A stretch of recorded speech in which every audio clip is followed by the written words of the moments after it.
하나님 아버지, 우리에게 하늘의 생명을 주시고 또한 이 땅에서 하나님의 선한 통치를 받으며 살아가게 하여 주시니 참으로 감사합니다. 하나님, 우리가 이처럼 하늘의 신령한 복을 받았으니 하나님께서 우리에게 주신 모든 것으로 하나님의 영광을 위하여 살아가게 하여 주옵소서. 예수 그리스도의 이름으로 기도하옵나이다. 아멘. 찬송가 435장입니다.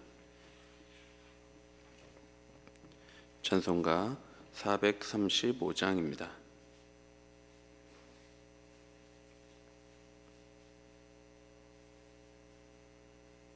(435장) 함께 찬송하겠습니다.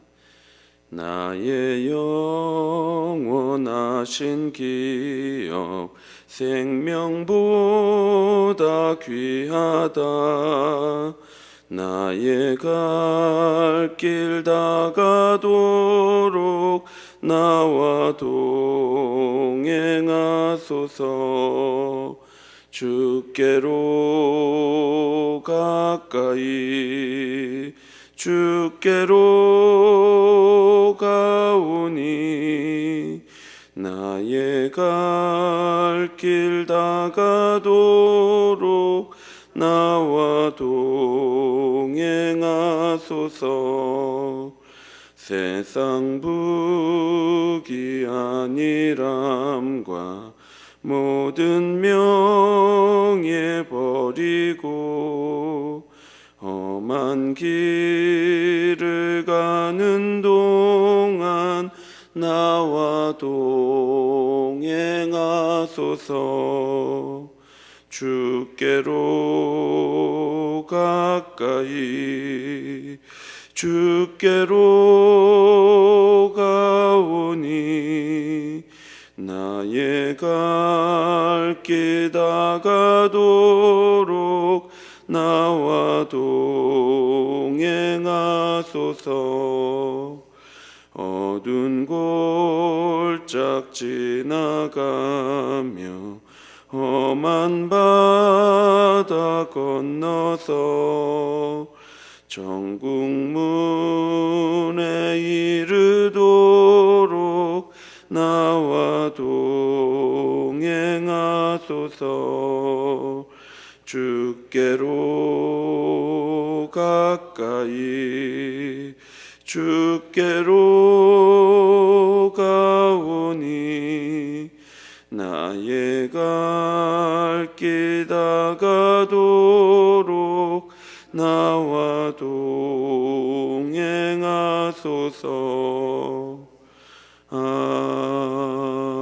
아멘. 성경 말씀 디모데전서 6장 17절부터 21절 말씀입니다. 디모데전서 6장 17절부터 21절까지 한 절씩 교독하겠습니다. 내가 이 세대에서 부한 자들을 명하여 마음을 높이지 말고 정함이 없는 재물에 소망을 두지 말고 오직 우리에게 모든 것을 후히 주사 누리게 하시는 하나님께 두며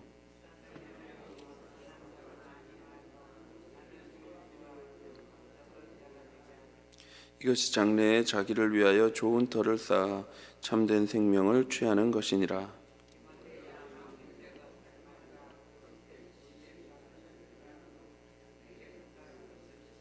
함께 읽겠습니다.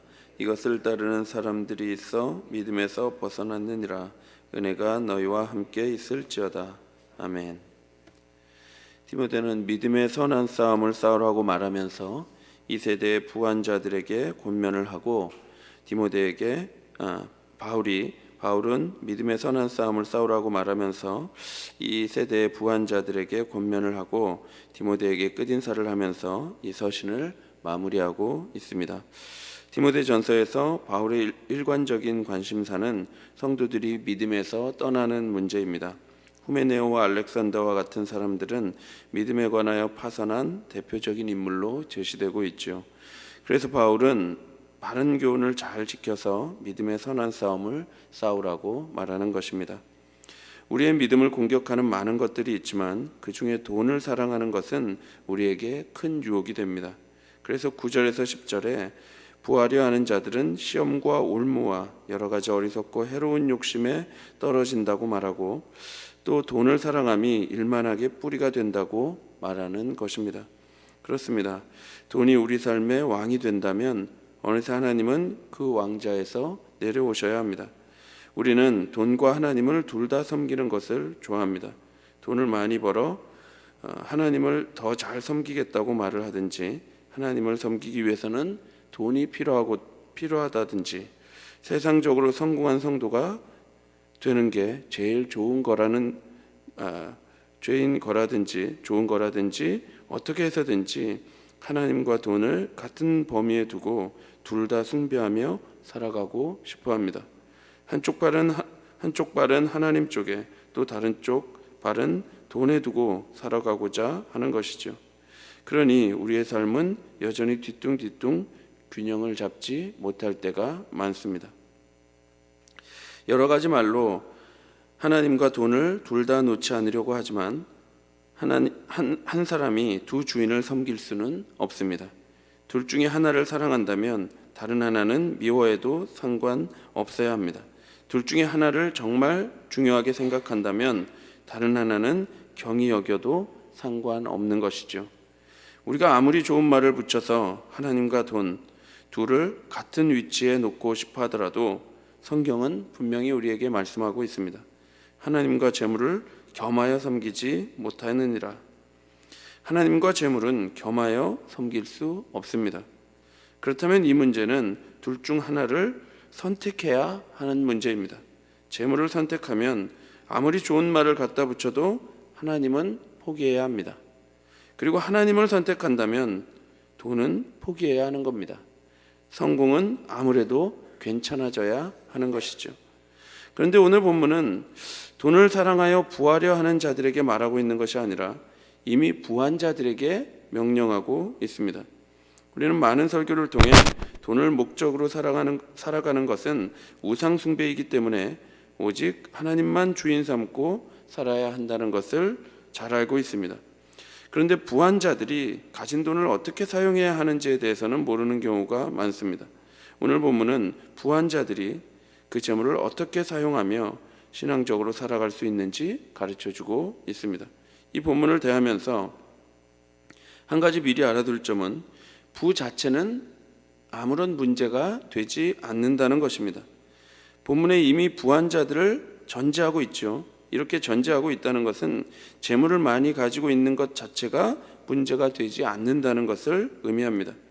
부는 여러 가지 위험한 요소가 있습니다. 돈이 목적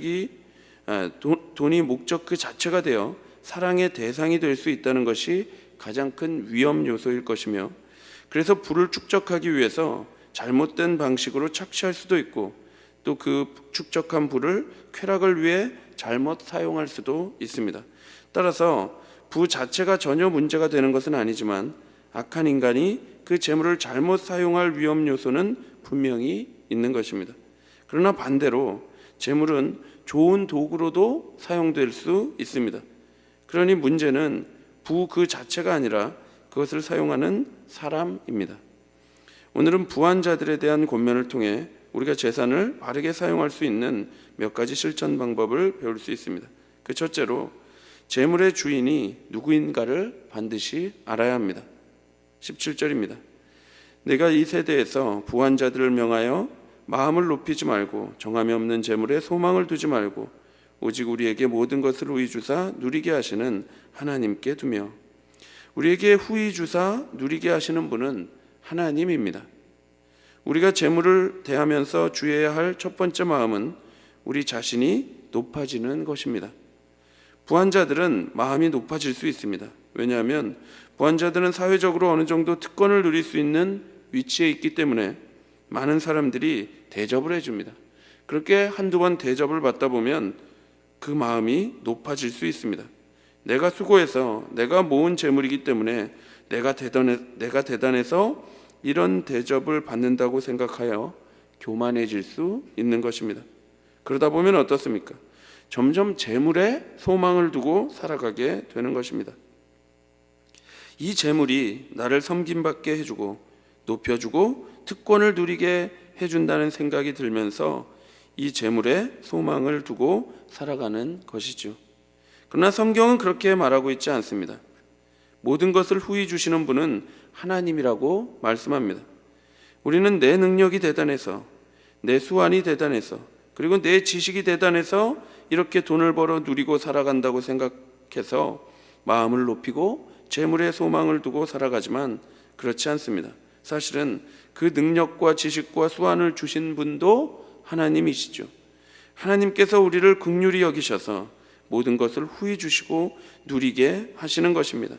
따라서 그것을 주시는 하나님께만 우리는 소망을 두고 살아가야 합니다. 아무리 재물이 많은 분이라 할지라도 이것이 하나님이 내게 주시는 선물임을 아는 사람은 아무리 재물이 많다 하더라도 그 재물을 주시는 분이 하나님이라는 것을 아시는 분들은 교만하여 마음을 높이지 않습니다. 하나님께 감사와 영광을 드리고 이웃에게는 겸손한 마음으로 살아가게 되는 것입니다.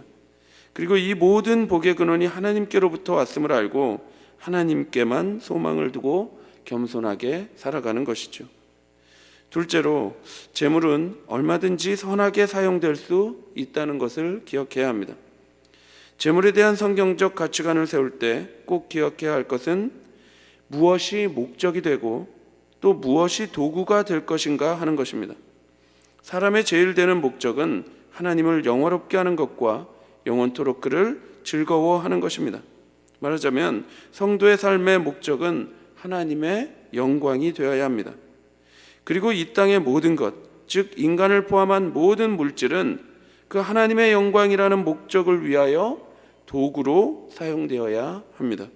그러니 재물 또한 하나님의 영광을 위한 도구로 사용되어야 하는 것입니다. 이처럼 재물이 원래 가진 순기능을 한다면 재물은 얼마든지 선하게 사용될 수 있습니다. 그런데 인간은 죄로 인해 이 두 가지를 뒤집었습니다. 사람들이 살아가는 것을 보십시오. 왜 그토록 열심히 살아갑니까? 사람들의 목적은 하나님이 아니라 돈 그 자체가 되어버렸습니다. 재물이 하나님이 계셔야 할 자리를 빼앗아 버린 것입니다. 그래서 사람들은 돈을 목적으로 삼고 그것을 쫓아 살아갑니다. 그리고 때때로 하나님은 그 목적에 대한 도구로 사용되곤 하는 것입니다. 그러니 재물은 어떤 면에서 가장 악하게 사용될 수 있는 것이고 또 다른 면에서는 하나님의 영광을 위해 선하게 사용될 수도 있는 것입니다. 따라서 재물에 대한 바른 성경적 가치관을 가진 성도들은 무조건적으로 돈을 나쁘다는 식으로 터부시하는 것이 아니라 바른 목적에 따라 바르게 사용하는 것이 중요합니다. 18절입니다. 선을 행하고 선한 사업을 많이 하고 나누어 주기를 좋아하며 너그러운 자가 되게 하라. 성경은 하나님께서 주신 물질의 복을 사용하고 누리는 것에 대해 정죄하고 있지 않습니다. 그러나 그 물질의 복을 사용할 때 선을 위하여 사용하라고 분명히 말하고 있습니다. 재물을 바르게 사용하는 우선순위는 타인에게, 특히 궁핍한 자에게 은혜를 베푸는 것임을 잊어서는 안 됩니다. 어떻게 선한 일을 많이 해야 합니까? 나누어 주기를 좋아하며 너그럽게 해야 합니다. 이 말은 아낌없이 베풀고 나누어 주기를 기꺼이 즐겨 하라는 의미입니다. 따라서 하나님께서 우리에게 물질의 복을 허락하실 때에는 누군가에게 선을 베풀며 선한 일을 하기 위한 목적이 있습니다. 그런데 그렇게 재정으로 누군가를 섬길 때에는 너그럽게 기꺼이 아낌없이 베풀라고 말하는 것이죠. 어떤 사람들은 많은 재물을 가지고 있으면서도 언제나 자신은 부족하다고 말합니다. 그러면서 누군가에게도 너그럽게 베풀지 못하는 사람들이 있습니다.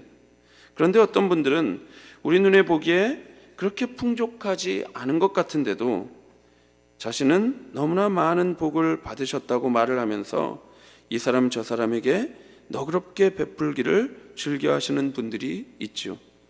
이처럼 너그럽게 베풀기를 즐겨 하시는 분들은 이 땅에서도 너그러운 삶을 살고 계시며 또한 복을 누리고 계십니다. 그리고 마지막 때에도 가장 큰 복을 누리게 됩니다. 19절입니다.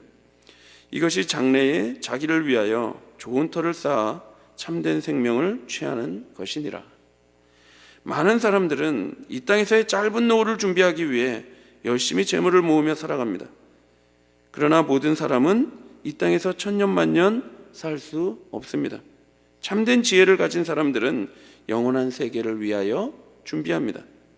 물질은 이 땅에서 얼마만큼의 힘은 분명히 발휘하겠지만 장래의 영원한 세계에서 우리에게 생명을 가져다 줄 수 없습니다. 우리에게 생명을 주시는 분은 오직 하나님이시죠. 따라서 영원한 기업을 위해 하나님의 영광을 위하여 그가 주신 재물을 바르게 사용하는 지혜가 우리에게 필요합니다. 이 땅에서 지혜 있다 하며 돈을 쫓아 살아가는 자들이 잠깐 향락을 즐기고 자기를 사랑하며 살아갈 수 있을지 모르지만 이 짧은 생을 마치고 그는 곧 영원한 멸망을 경험하게 될 것입니다. 그러나 이 땅에서 하나님의 말씀대로 재물로 타인을 베풀고 또 섬기기를 기뻐하며 살았던 사람들은 짧은 생을 마치고 하나님 나라에서 영원한 생명을 취하게 될 것입니다. 세상은 이 땅에서 네가 왕이 되라고 말합니다. 끊임없이 우리를 유혹합니다. 그러기 위해서 돈을 추구하고 돈을 소망하며 살아가라고 말하죠. 그 돈이 너에게 행복을 가져다 줄 것이라고 말을 합니다. 이러한 거짓된 세상의 가치관을 강요받으며 살아가는 사람들에게 바울은 내가 부탁한 것, 즉 바른 교훈, 성경적 가치관을 꼭 지키라고 말합니다. 그래서 아무도 믿음에서 벗어나는 자들이 없기를 바란다며 디모데에게 마지막으로 부탁하고 있는 것입니다. 20절에서 21절 말씀입니다. 디모데야, 망령되고 헛된 말과 거짓된 지식의 반론을 피함으로 내게 부탁한 것을 지키라. 이것을 따르는 사람들이 있어 믿음에서 벗어났느니라. 은혜가 너희와 함께 있을지어다. 우리 모두가 바울이 디모데에게 부탁한 것, 즉 바른 말씀을 지키고 보호함으로써 믿음을 잃어버리는 일이 없기를 바랍니다. 바른 복음을 믿음으로써 영혼이 거듭나며 바른 교훈으로 생각이 바뀌고 바른 말씀으로 우리의 삶이 교정되는 하나님의 은혜가 우리 모두에게 있기를 간절히 바랍니다. 기도하겠습니다. 하나님 아버지, 하나님 우리에게 구원을 주셨고 이 땅에서 살아갈 풍성한 은혜를 허락하여 주셨습니다. 하나님 우리에게 이처럼 많은 복을 내려주셨으니 이제 우리가 정말 마음의 부자가 되어서 많은 이들을 돕고 사랑하며 살아가게 하여 주옵소서. 그래서 하나님의 영광을 위하여 이 땅을 살아갈 때에 영원한 복을 소망하며 하루하루 살게 하여 주옵소서. 예수 그리스도의 이름으로 기도하옵나이다. 아멘. 하늘에 계신 우리 아버지여, 이름이 거룩히 여김을 받으시오며 나라의 임하옵시며 하늘에서 이룬 것 같이 땅에서도 이루어지이다. 오늘날 우리에게 일용할 양식을 주옵시고 우리가 우리에게 죄를 사하여 준 것 같이 우리 죄를 사하여 주옵시고 우리를 시험에 들게 하지 마옵시고 다만 악에서 구하옵소서. 대개 나라와 권세와 영광이 아버지께 영원히 있사옵나이다. 아멘. 바른 말씀으로 우리의 생각과 삶이 교정되기를 기도해 주시고 고난 중에 있는 성도들을 위해 기도하실 때 박경자 권사님 기억하고 기도해 주시고 말씀 사경회와 찬양 집회를 위해 기도해 주시고 이번 주에 있을 성례식을 위해 기도하시고 개인적으로 기도하시기 바랍니다.